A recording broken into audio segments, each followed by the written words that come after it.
Yeah, so hello and welcome. I'm Sajiki and this is my ESA 2019 submission video for the Undead campaign of Warcraft 3 Reign of Chaos. And we're going to have a slightly different approach today. My good friend Covert Muffin joining me. We will guide you through this wonderful game together with some commentary while we focus on explaining a lot of what you're seeing on the way rather than providing the extra entertaining play-by-play commentary. Isn't that right? Yeah, and especially after the success that Warcraft 3 has had at recent marathons, we're really excited to have Saji submit this to ESA because we think it would be a really good fit for the marathon. Yeah, that's 100% correct. And since we have a lot of fast clicking and cool tricks and all that kind of spicy stuff ahead of us, we're just going to go ahead and jump right into the video. Yes, so Undead campaign. So why would you ever show Warcraft 3 at the marathon? Well, basically, Warcraft 3 is a well-established RTS game. Like, there's a really competitive multiplayer scene, and it's sort of laid the groundwork for a lot of future games, especially. In the campaigns themselves, they have like a really nice flowing structure where they go mission by mission. And for the sense of a speed run, every single mission has a main objective associated with it. In this first one, our goal is to find a certain number of acolytes.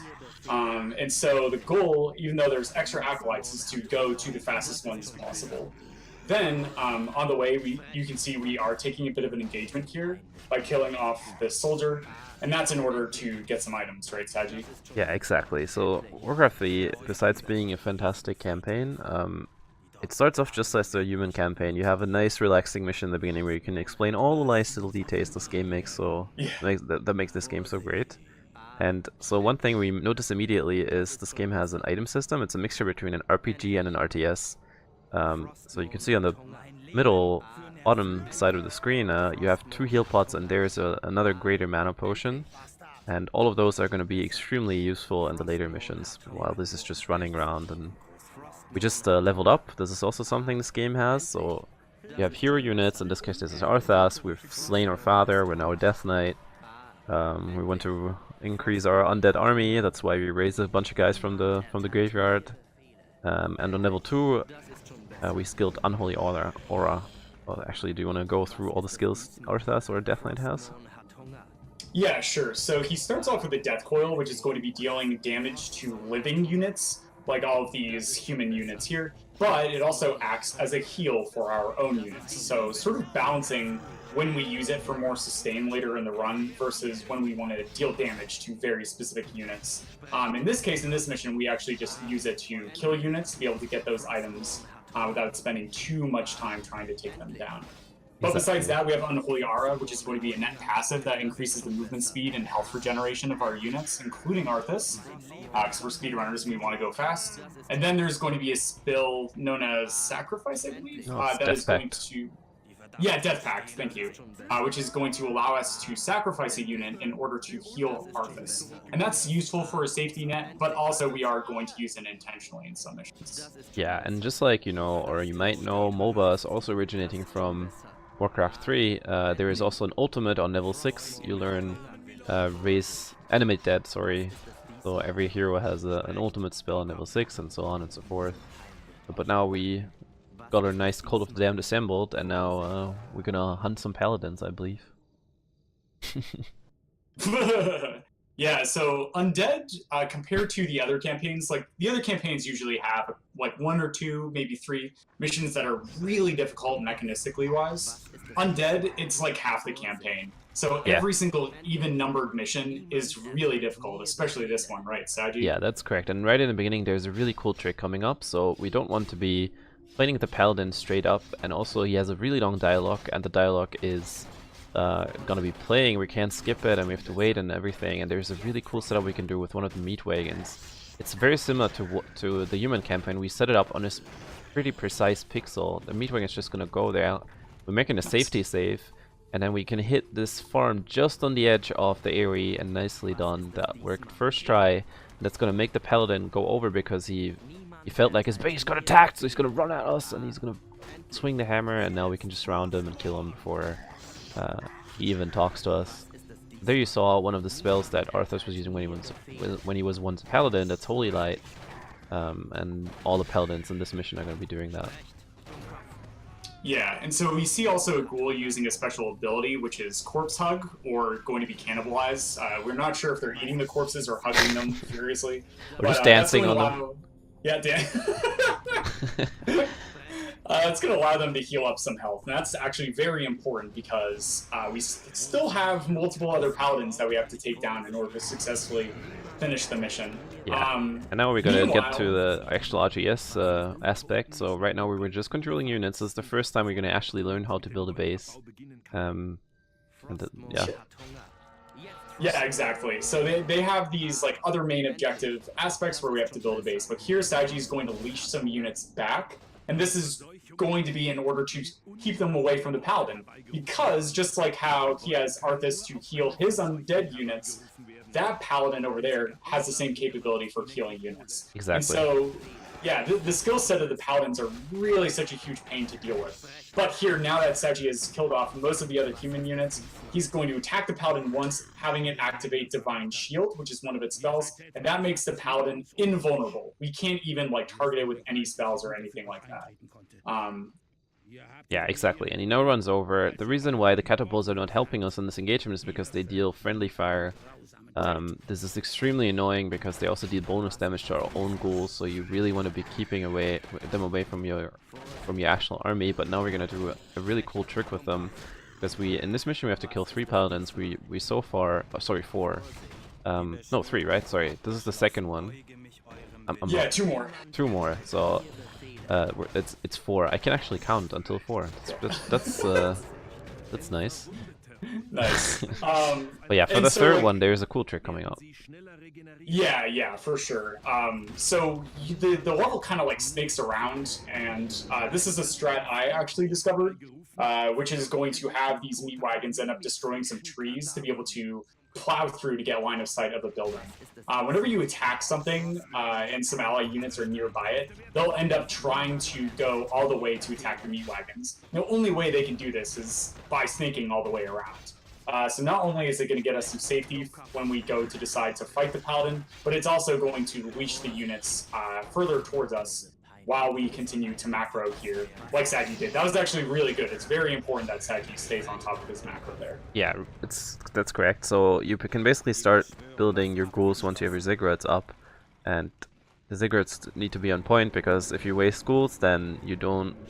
You basically have less ghouls when you attack Uther, which is the final paladin. He's level 10. He's really strong, and you don't want to 2-cycle him, because that's just a huge time waste.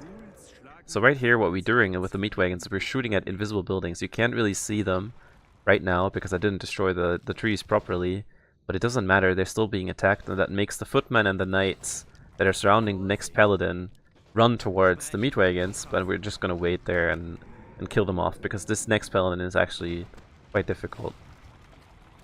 Yeah, and there we go. So Saji now has a bit more line of sight, so he can clearly see stuff. He's actually going to attack this farm, which is not an important structure to destroy.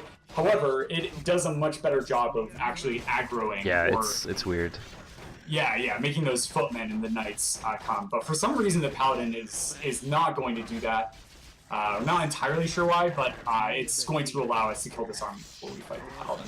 Yeah, and all these 2 missions in the beginning, they give us a lot of time to explain actually what RTS and Warcraft 3 and so on do. So RTS basically means the more you click and the faster you click, the more stuff gets done.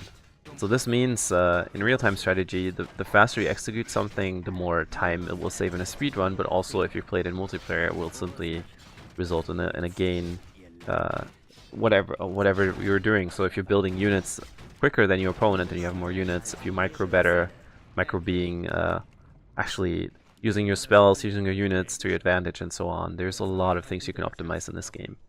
And at the same time, I believe a lot of people have played Warcraft 3 due to its fantastic story. A lot of people have played World of Warcraft, and you probably remember this scene that's coming up, where Arthas kills his former teacher, Uther, and then you can visit his grave on World of Warcraft, and it's just beautiful. It just gives me chills. Yeah, it's really good. So Saji also is intentionally taking his hero. Oh yeah, sorry. No, that's fine. We have plenty of time. So his hero is now really low on health because we're going to take an intentional death here. but we want to kill that paladin to make sure that we ended up leveling up. But yeah, so he needs those gloves to sell. Yeah. But he's gonna take an intentional death because with this ghoul here, when he crosses this cutscene trigger, boom, it actually spawns Arthas back to full health and back to mana. So we can actually spend all of our mana to be able to deal damage to that paladin, and then go into this fight with Uther, just having barely enough to be able to kill him off before he does Divine Shield. That was a pretty precise footman pull there, so you can just pull the footman away. If the footman is there, this encounter gets a lot more difficult. And now you can see Uther extremely strong because he's level 10. But if we surround him properly and then we use all our coils, then he should be fine. And then actually, starting from mission 3, there's some really crazy stuff that's going to be coming up. Yeah, for sure. So Sagi, now having all of his macro done back at his home base, all he has to do is kill this hero and take him down. And he only actually needs 2 death coils to do this because he was so good about making sure he nailed his macro, which is the production of his units and buildings back at his home base. Meanwhile, his micro was also really good. So that was actually a really nice mission. Nice job, man. Yeah, thank you. There's actually a lot more crazy stuff you can do on this mission. But let's talk about the next one. So in the next one, we're going to actually eventually start combining everything. So we're going to be building army. Or actually, this is what the game wants us to do. Yeah. Hey, take this gold base. We give you acolytes. But hell no, we're off to a mission. Yeah. We're going to take the enemy base. This is going to really showcase off like how flashy of a speedrun Warcraft 3 is as well. Like, every mission has some big trick that's associated with it to allow us to manipulate the circumstances that the game gives us. Yeah, you So basically you basically never do what the game wants you to do. So in this mission, you're supposed to kill the high elves, and oh yeah, so here we gather some skeletons. Why do we do that, Muffin? So game units in this game are sort of have this threat level that we like to call aggro priority. Yeah. So the NPCs themselves will actually decide to attack certain units over certain other ones. These necromancers, for instance, are like a higher tier unit, so the enemy NPC is more scared of them. But for some reason, these super weak, dingy little skeletons have a much higher aggro priority than anything else in your army. Yeah. So we just make some skeletons to be able to that have temporary amount of life to be able to just peel off a ton of damage. Yeah, you could see it work right there. Even though my ghouls took some damage from the footmen, Sylvanas was just shooting at the skeletons, and she does by far the most damage. And also, you could see me build a necropolis there. Also summon a bunch of more skeletons because there's another high elf encounter coming up. Because all of these are actually pretty precise encounters. If you don't pull the next guys properly, then you end up taking a ton of damage on your units. And that's really unfortunate because the next encounter with the gnolls and the final encounter in this mission are both quite difficult, and they require decent micro. And the necropolis we built, that's for something else, right? Yeah, exactly. Yeah, so the necropolis is just to try and get away with, get in the way, excuse me, of an army that's going to be attacking Sagi a little bit later on, because they are just geared to do so. However, we only have this starting list of units, so we're going to take Arthas into this null camp, safety saving beforehand, really nice choice, and then destroying these boxes in order to build another necropolis here. Yeah. Meanwhile, he's going to be bringing the rest of his army down here to kill these for some really nice gold and experience before setting up for one of the bigger tricks in this run. Yeah, and you can see this is quite a tough encounter because there's 4 ranged guys, we have only ghouls pretty much, and skeletons, and they're all getting stuck in these trees. But we nicely did it. We did a good job there of pulling them away, so in the end we can build the necropolis where we want it to be. Basically on time. Yeah, for sure. And so even though the necropolis and like the acolytes getting hit a bit, it's actually not that important. Sagi really just wants to focus on making sure he keeps his ghouls alive, because the overall big objective of this mission, and the only one that matters, is destroying certain structures in this enemy elven base that we're going to see in a bit. Just killing these gnolls is something that we do while we wait for this necropolis to finish off, because we are going to use Scrolls of Town Portal. Oh yeah, so this is a special item that pretty much everyone who plays multiplayer knows probably very well. it's an item that lets you teleport to your base. Also, you become invulnerable, and you teleport everything that's next to you, every army, to that base. And in Reign of Chaos, which is the first of the 2 Warcraft 3 games, the expansion pack being Frozen Throne, there is still the possibility of you doing some pretty cool things. So here I buy a Scroll of Healing just because of additional gold to heal my army up. And I need another Scroll of Town Butter for the next mission, but now we just, you know, we just wait. Read a bunch of donations. Yeah, like this is the nice thing too, is that even though like a lot of these engagements are intense and there's so much to explain with this campaign, there are periods of downtime like this so that we can bring in donations for the quality of the stream. Yeah. Yeah. This is a good time, so donations. Donations. And spam some rally points. So, yeah. How was breakfast, I guess? It was good. It was good. I just ate peanut butter. Just pure peanut butter, nothing else. Yeah, that's great. Fantastic. That's amazing. That's my favorite thing. I just take a spoon and then... Okay, so now we have a necropolis, and now we click on this really precise spot. There we go. And now we're becoming invulnerable. And suddenly we're in the enemy base. Hey. And this is pretty convenient because turns out this is the actual only base we need to kill in this mission. Yeah, it's pretty crazy. Also, the way you're supposed to get into this base is there's like a bridge, and on that bridge there's actually a trigger, as well as like the bottom half of the base has this. That if you cross, it actually spawns a ton of enemy units. And we actually can just bypass all of that by teleporting into the base. Because normally you can only teleport onto solid pieces of ground. But that one tiny little spot of land in the river was considered high enough for us to be able to target that. But our units still cannot land in the river. So it looks for the closest possible landing point on the ground, and then places our units there, which was the Elven base. Yeah, and now we're in the Elven base. Conveniently, we have 3 catapults, so we can actually take care of the buildings pretty rapidly. Maybe a good time to talk about damage and armor types in this game. So there's a mechanic which also makes this game pretty cool when it comes to multiplayer. And that's different units have different damage and armor types. Not just they just don't deal damage, they deal certain damage. For example, archers deal piercing, and then there's also siege and chaos and normal and hero damage. And different units have also different armor types. For example, normal damage in this, I believe in this campaign, does additional damage to light units. So for example, if you attack with the ghouls, the priest, then the priest will take extra damage. And this is also true for buildings. When you hit them with siege, they take much more reduced damage from normal units, but with catapults they take pretty decent damage, so that allows us to kill off the buildings we need to kill. And this is actually the town hall, the altar, and these 2 buildings, and everything else we can just leave. And hey, we just broke through the gates, clearly. Clearly there's not anything else on this map to be able to stop us. Yeah, and actually this is pretty difficult. It just made it look pretty easy there. Yeah. Executing everything properly in this mission is extremely finicky, and this is actually completely the same for this. This is one of the hardest missions for me to do.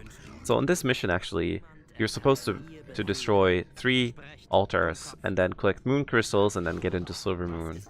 And the way we're going to do this is slightly different. So there I had to restart because I pulled one of the units, and the unit actually activates a dialogue, and the dialogue is unskippable. You just have to listen to it, and it loses more time than restarting the mission. So here I make sure I don't touch this farm, and then the dialogue's not going to pop up, and instead we're going to get our zeppelins pretty fast. Yeah, he also has to make sure a single unit does not hook underneath the farm, because that'll also trigger the dialogue. Yeah. So being very careful there not to do that. And then taking these 2 zeppelins, he's actually going to split up his army. Because the main objective for this mission is to destroy 3 altars in order to get the item that drops from them. So we have the meat wagons, which deal extra damage to buildings, and we're going to send that up. But we're also going to send up the acolytes to build a necropolis, because we're also going to do another town portal trick. It's a reoccurring theme in this campaign that we built necropolis at places where we're totally not intended to do so. And this is one of them. Hey, let's build a necropolis in the enemy base. Yeah, like right at the most fortified base on the map, we're just able to build a necropolis at the top. And then before they're able to kill it off, we'll be able to make use of it. Yeah, funny enough, there's only a single source that's attacking it, but this mission takes just long enough that if you wait maybe 30 seconds more, the Necropolis would actually die, even though it takes a ton of time for the single sorceress to kill it. But yeah, here's where the action starts. You unlock Arthas, and then you try to kill units off pretty fast because you have Necromancers, and Necromancers can raise corpses to create skeletons. The problem is, hey, as our friend Sylvanas is in this base, and she deals actually crazy damage to your units, and you really need the skeletons in order to destroy this altar before she simply kills off your entire units. Yeah, and it's like the order that Sagi ended up dropping those units was also super important. He did not want to bring out the Necromancers first, because if they actually take damage, it can mess with the aggro priority system and end up having Sylvanas take out the Necromancers. So there you see her shoot one of those, and meanwhile we do fancy stuff with the catapults. So you can actually use catapults to break trees in this game. You've already seen that before, and now we can drop the acolytes into the hole in the trees, and we can actually start shooting at the second altar at the same time while we're taking care of the first one. Yeah, for sure. So now that he is going to be taking out this altar with his army, which is great. Oh no, yeah. So he accidentally destroyed some trees that are a little bit too low, so they are going to start actually attacking that meat wagon a little bit earlier than we may have wanted to. But now Sagi, having the first key, is going to be able to bring over his units to start attacking it. But nicely done with the acolytes there, being able to get sort of in the way, but then also potentially repair the meat wagon like he's doing just there, is going to keep it alive for just long enough. So another thing, on top of all the tiny micro things you need to do in this mission, so nicely done, we actually got the altar down before Arthas is even there, so that's really nice. So one thing you also need to keep track of is that you never drop below 500 gold. Why is that, Muffin? We actually need to buy 2 units at an upcoming shop to be able to take out the last altar, and each one of them is 250 gold. Not only that, but Sagi actually intentionally has split up his army in order to be able to lose them in a very efficient way, while being able to take down the altars as fast as possible. Exactly. You can see it in the top right. Yeah, sorry, I didn't want to cut you off, but you can see it in the top right. There's a fruit mechanic in this game. We now have 2 out of 10 fruit, and the zappers, as you can see, take 2 fruits. Now we have 6 out of 10, and if we would have not lost our units beforehand, then we would have not been able to buy those. Yeah. But these are actually, so go ahead. Oh yeah, oh, okay. No. So what happened there was the sappers actually deal huge AoE damage, but it's also friendly fire. So not only does he have to try and get these sappers down, which have pretty low health, to destroy the structure, but he cannot have them be too close. So here we can see Arthas has a higher aggro priority, so he's tanking most of the damage. However, yeah, see how that sapper just barely made it? And okay. Alright, and then the Necropolis somehow is still just barely alive for us to be able to teleport right to the end of the mission. So nicely done, man. That was still really good. That was a crazy ride, because really everything in this mission is precise. If you take too much damage on Arthas in the initial or the second engagement, then it can happen that the sappers, or simply you tanking the units, just deals too much damage and Arthas dies, or you mess up the gold, or you mess up one of the micro things that you're doing at the same time. I mean, you're basically controlling 2 things perfectly all the time. It's a lot harder than it looks. Yeah, it really is, and especially in this game where you're balancing so many different things that you have to control, right? Like, he was microwaving 2 different armies, like, simultaneously, and then, like, trying to control those 3 units near the end is, like, he can't make a mistake to be able to get through there, and so being able to do that proficiently was really, really good. But here, we're now on mission 5, which is a little bit of a breath of relief, because it's not an even numbered mission, but it's still very easy to make a mistake. Yeah, that's true. So this is a bit of a nice relief for the final ones, which are extremely tough again, and also after this one, which was hard. So unfortunately, I lose the Necromancer, but it's not a big deal. He's gonna die later on anyways. Because of what Muffin already described is the aggro priorities, he's just gonna get focused down by the units. And this is a mission where we're actually supposed to corrupt the Sunwell by reviving Kel'Thuzad into a Lich. And the only thing we need here is Fiends. You're actually supposed to build a huge army again and slowly take care of the enemy base, but actually, turns out there's a little hole in the defense of Silvermoon. Yeah, it's pretty funny. There's this like side optional quest where there's going to be this messenger that's going to spawn, and you get like 4 gargoyles, and you're supposed to like micro the gargoyles around to stop these runners from warning the base that you're here. However, it doesn't matter because we're going to fail that optional quest because we're just going to build a bare Just gonna run minimum. in. Yeah, crypt fiends and then just like run in anyway. It's pretty great. Yeah, so again, we do some creeping. Creeping is what is referred to as killing neutral monsters that drop items and gold. And this one in particular also drops us a mana potion, and mana is, as you might have already noticed, Artha's Death Coil is now extremely strong. It deals a ton of damage and heals basically all units up. It heals 600 hit points. Also on your heroes, by the way, so also on Kel'Thuzad, which we're going to revive in a second. So Arthas is really strong, and mana is extremely important. And we definitely need that in later missions. Yeah, it's pretty incredible.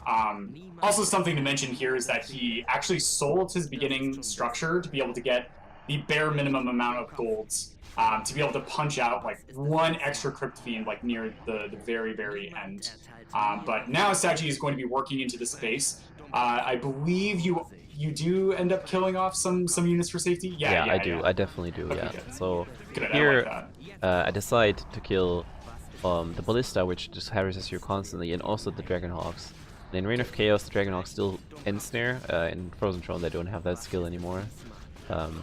Gargoyles are actually really strong against air. That's why you get them in this mission, and then you know everything they do is just introduced to kill the units that you're supposed to kill with them. Yeah. And then here, So the reason why... yeah, go ahead. Sorry. Okay, so there, Saji ended up just attacking a tower, because the main objective here is to destroy these 4 huge granite golems, but we want to peel only one of them at a time if we can.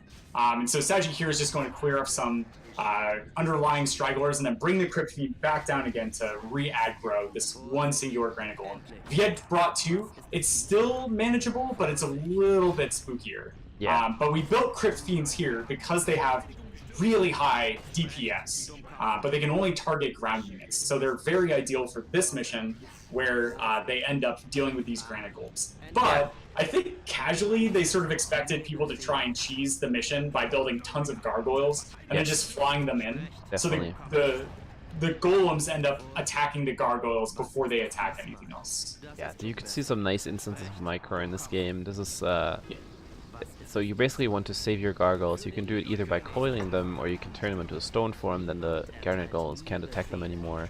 Also, you can see in the bottom right now Arthas is out of mana, so we can't coil anymore, and we want to take damage on our fiends so that Arthas doesn't die, because he actually dies pretty quickly from the chaos damage the granite golems deal.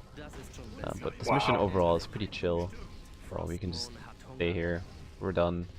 We ran in with our army. And now the really craziness starts. So, mission 6. Oh boy. Yeah. There's 7 orc bases here, and it actually only turns out that we need to destroy 1. Not only that, but the final base that we need to destroy has a structure that builds these fully grown red dragons that deal like over 100 damage per attack. Millions of damage. Yeah, and they have tons of health and stuff too.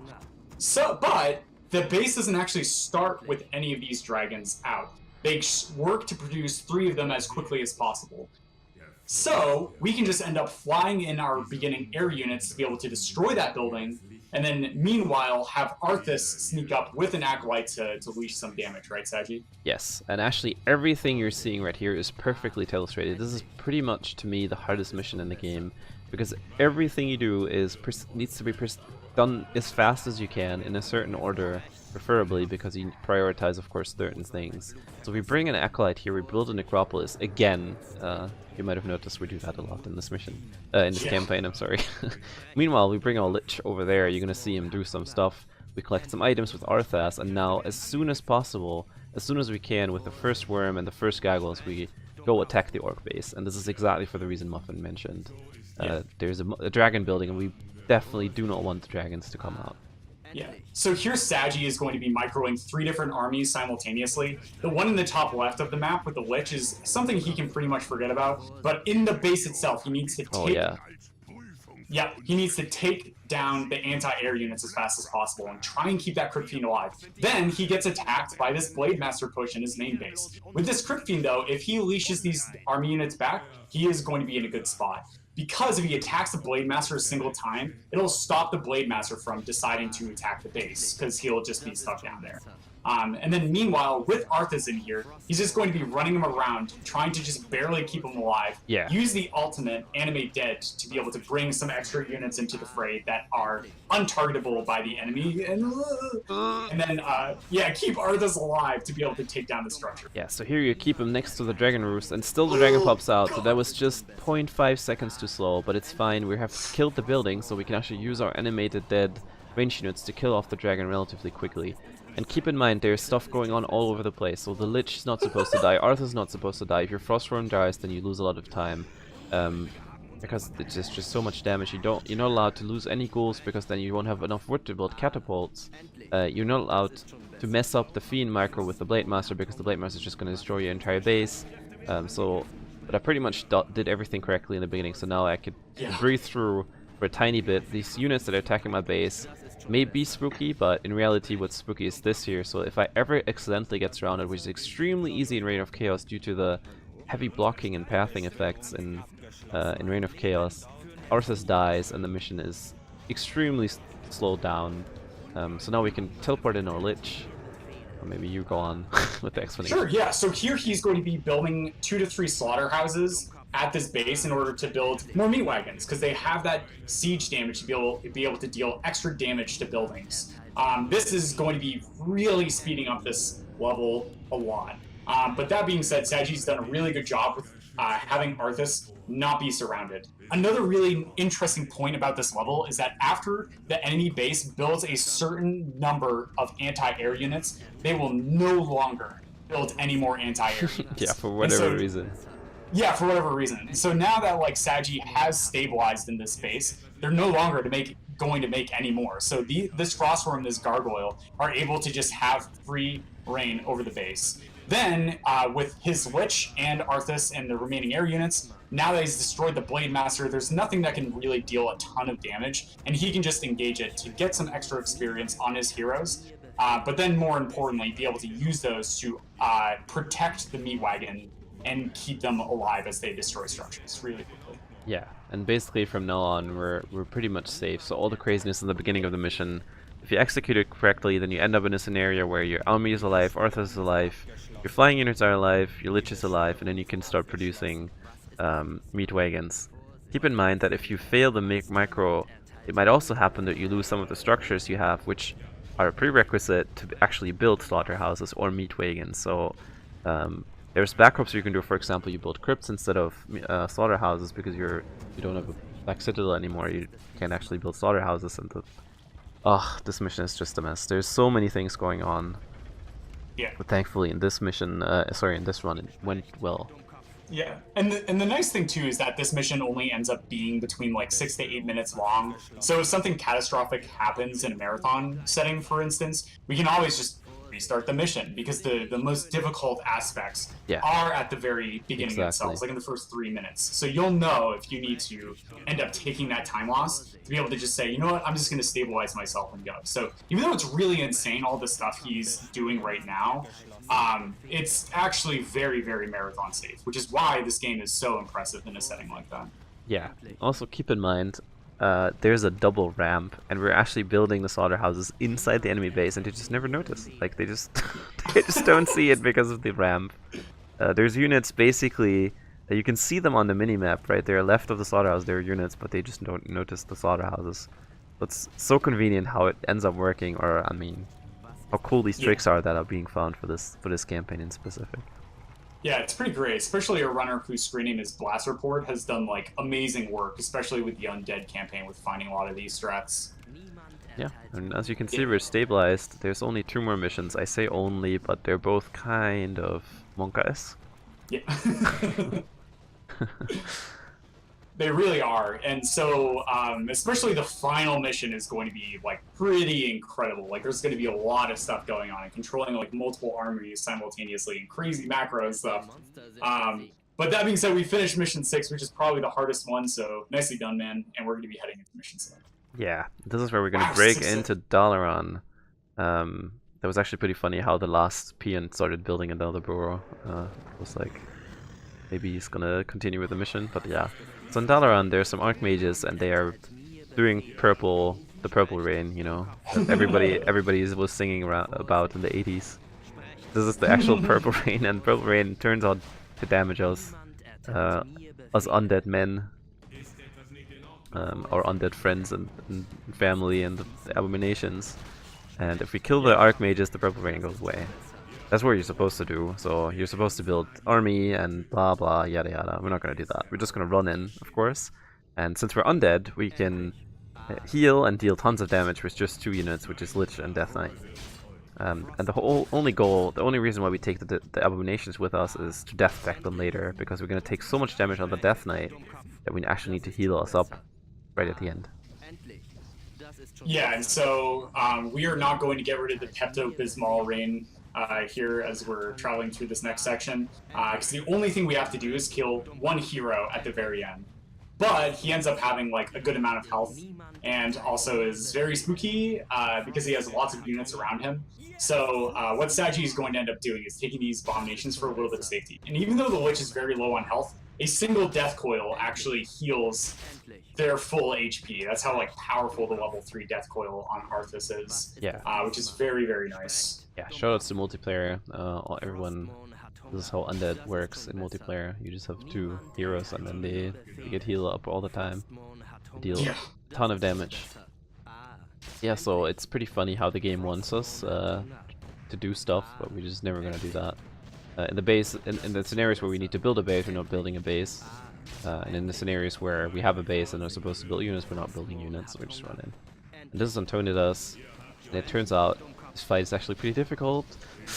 And yeah, so I think in this case I do get a second Nova off, which helps a lot. So now that it's just dead, there's a second Nova, and then I drink the mana potion, and I coil him, and then he kills both my heroes off, and the mission miraculously ends. Boom! Okay, we did it. Yeah, that was really good. That's how like tight that engagement is. It's like you barely have enough to be able to close it out. Yeah, and now finally, this is the craziness it all comes down to. So again, we have a mission where macro in the beginning is extremely precise, but even more so, this is an auto-scroller. So as you can see in the top right, it says summoning 30 minutes, and you actually, just like in the human campaign, you're supposed to wait 30 minutes for something to happen. But Muffin, but it turns out that there are 3 fully stocked bases for the humans themselves that have units that are really well defended, and they are very scary to take down. Yes, and we're going to destroy all 3 of them. We have goblin technology. It's no problem. Yeah, so Arthas now has packed 4 stacks of these goblin landmines, which are going to deal an insane amount of damage. Completely broken. Like, I don't know what anyone thought putting them. Look. Boom. And it's just fantastic. So you end up killing your own mines, and then the entire army just evaporated. That's how goblin technology works. Yeah, so now we can use the units we just killed to animate dead. They're all invulnerable, so this is the Death Knight ultimate. And the units, not only units take an insane amount of damage from the mines, but also buildings, as you see here. But the reason why we kill these farms off as quickly as possible is in order to supply block the enemy. So, as you know, there's a fruit mechanic by now on the top right, and if you don't have enough farms or ziggurats or whatever you need in order to build units, then you just simply cannot produce any units anymore. Yeah, so while all this is going on, Saji is doing a couple of other things too. He's expanding, so building another gold mine and making more acolytes to be able to get more resources down there. And then he's building more meat wagons to be able to start opening up the second base to attack. Because the enemies actually end up having like an infinite supply of resources, because once they run out, the game just automatically gives them more. So in order to be able to take out these bases, he supply blocked this base. So even though they have all the money they could ever want, they cannot make any more units. Then we're going to be able to send some meat wagons there later on, because there's no army defending the base, to clear it off. And then start working towards the second base, that is going to end up using our full army to be able to take it down. Unfortunately, Saji had to use the Greater Mana Potion in the previous mission for a little bit of extra safety. So he is completely out of mana on Arthas, but that is going to be okay because we start the mission with a ton of crit fiends. Exactly, and while we're doing all this micro with Arthas and trying to macro up, we're also researching upgrades, which you probably didn't notice. We're building ziggurats, we're building towers, because they're going to be attack waves, which we need to defend. And there's also shades all over the map, which occupy supply that we might be using for our catapults, because we want to destroy all the base that you see right now. Now we run in, this is actually really, really important engagement that you place the mines properly. This looks actually pretty fine, but as you can see there's an insane amount of units. We actually got the Archmage as well, so that's very nice. And Arthas did survive, so now we can heal him up, Death Pact, boom. We sacrificed one of our Fiends there for some health on Arthas, but that should be fine. And now we only need to take care of the producing buildings. So this is extremely similar to, you might remember the human campaign where infinite buildings, or infinite resources combined with production facilities means we're basically on a timer. Our unit's taking damage, and we have catapults, and we need to kill the production facilities before they overwhelm us. This is basically the idea here. Yeah, it's pretty crazy because the enemies, they will outproduce you, and they will outgun you, and so it's very important to be able to progressively work towards these buildings while stabilizing with the initial army. Using those landmines, those are a finite resource, so we can't end up clearing huge waves multiple times. It's you get one shot in a tournament, and you get one shot with this mission to be able to do it. And so Saji took some really nice early engagements in both of the bases, actually, to be able to clear those out. And so now that he's stabilized and having more and more meat wagons coming in, he is going to be clearing out those production facilities. So nicely done, man. Yeah, so, but still there's knights and riflemen pouring in, as you can see, and the enemy also builds additional peasants, which starts rebuilding the structures, and we never want to be attacking the structures with that were being built with our meat wagons. As you can see, this catapult is super low, it's barely being safe, so as you can see, you need to be dodging shots, you need to be microing your meat wagon, so if this gets shot by the tower right there, then it will end up dying. Oh my god. How did they even do that? I can't believe you kept that alive. That's amazing. But yeah, like all these buildings now that are also being produced, if those get finished, that's even more army units it's going to be making. But now, Saji's also going to most likely do a bit of micro soon to start sending meat wagons to the top left base to be able to start clearing that out. Yeah, there he goes. And that is going to be very, very useful because now there's no army that can be produced in the top left base. Just end up like destroying it at his leisure. But he has to individually micro the meat wagons at the start because there are towers that will literally destroy the meat wagons. It's so crazy. It's that one small little misstep will actually just take him back by minutes. Yeah, that's but so actually far, true. so good. Yeah, and we also need to be getting our shades. Shades are just scouting units, and they occupy supply. We just need to get rid of them at this point because we want to replace them with catapults and more useful units. At the same time, we hopefully did not forget to research and upgrade, which is completely crucial for the final fight. Oh no, we finally lost the catapult. The first catapult went down. That is web, and that allows the crypt fiends. Oh yeah, we have it. So there you could see it in the bottom right. This game is so fast; it's very hard to see stuff. But web actually makes the fiends able to bind air units. So they're not flying anymore. You can attack them with the fiends, which are only allowed to attack, or which can only attack ground units. And here we're taking a small detour. Yeah, go ahead. Yeah, we're peeling off Arthas here to be able to get an item for a little bit of additional safety. And this is going to be just laying down one mine here to destroy this and pick up 2 items. One of them just boosts the passive stats of Arthas to help him out. But the other one is going to allow us to gain control of 3 of the enemy's units. And this is going to be super, super powerful because the last base has the highest tier unit that the humans have to offer in their arsenal, which are those Griffin Riders you see attacking his base. Yeah, exactly. And if we take over some of the Griffin Riders, then the initial engagement becomes a lot easier. Also, as you can see, we're taking our ghouls. We have 1,000 lumber, which is too much to even spend at this point, so we also want to get rid of the ghouls and use the ghouls to our advantage by attacking the base and speeding it up, because there's a steam tank that we also have to destroy. There's all kinds of stuff going on. And also on these pillars, you don't see them, but they're invisible turrets. I mean, the turrets are only invisible because we can't see them. They're on a cliff, but they're really, really strong, and we need to. So there you see one of the turrets, and we need to make sure we destroy them with the AOE attack of the catapults.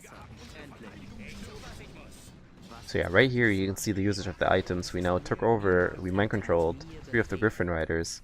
And now this is actually a really tough engagement because this is a high-level Archmage that has Blizzard, and there's Knights and Griffins, which are the most strong units the humans have, as Muffin already said.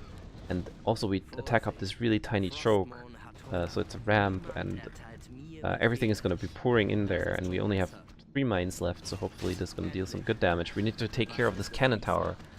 We coil the death at the Archmage right here, so he doesn't, he's not on high HP anymore. And then, oh no, the army runs away. But yeah, so here you can see the usage of web. So enemy griffins are actually attackable now with the fiends.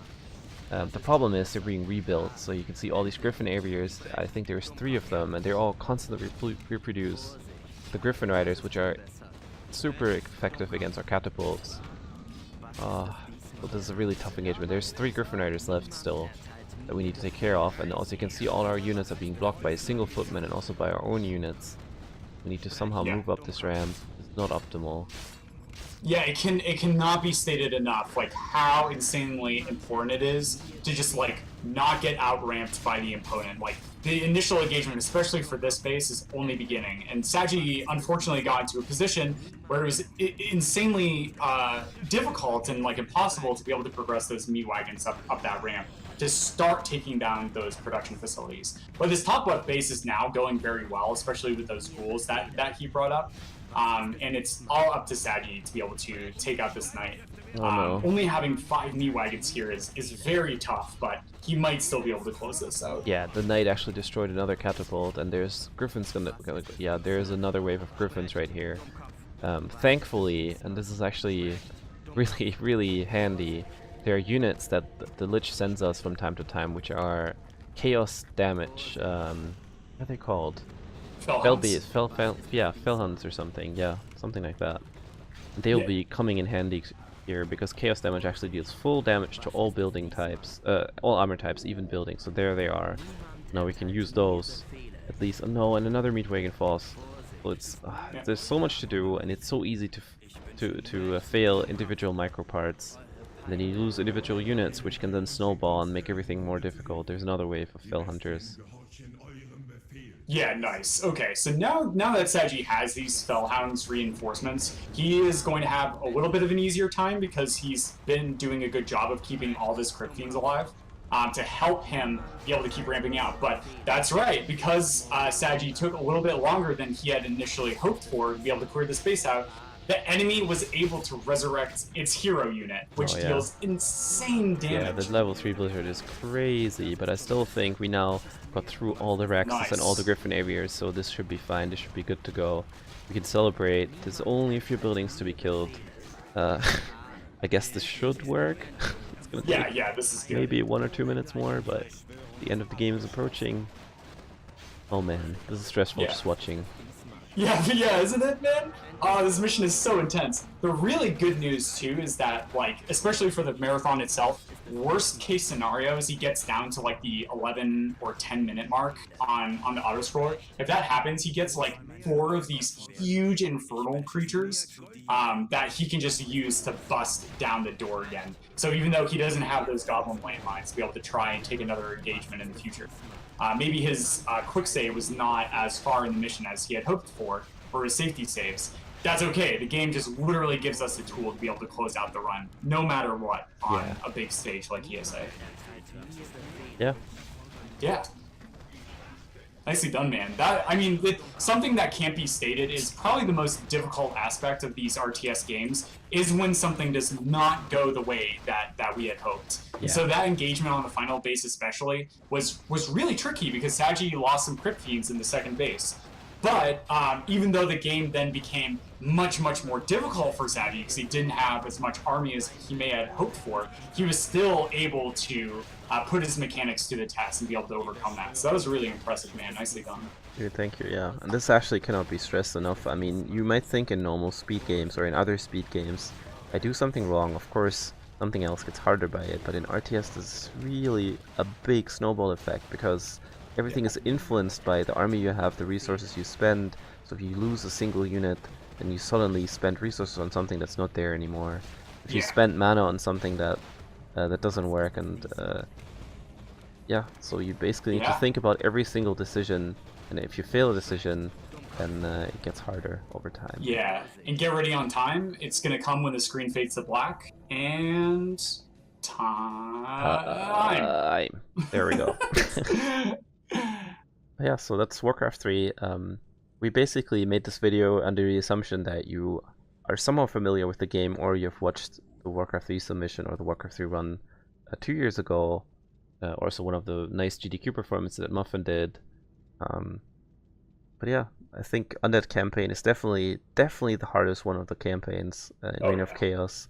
It's probably also the most entertaining one, trick-wise, because every mission is crazy and has its own flavor of I build a necropolis in your base, so and we get rewarded with this nice cutscene. But yeah, Muffin, that was really fun. Thank you for commentating with me. Yeah, thank you so much for having me, and thank you guys so much for watching this submission. Hope you enjoyed it. Yeah. I'll see you at ESA. Goodbye.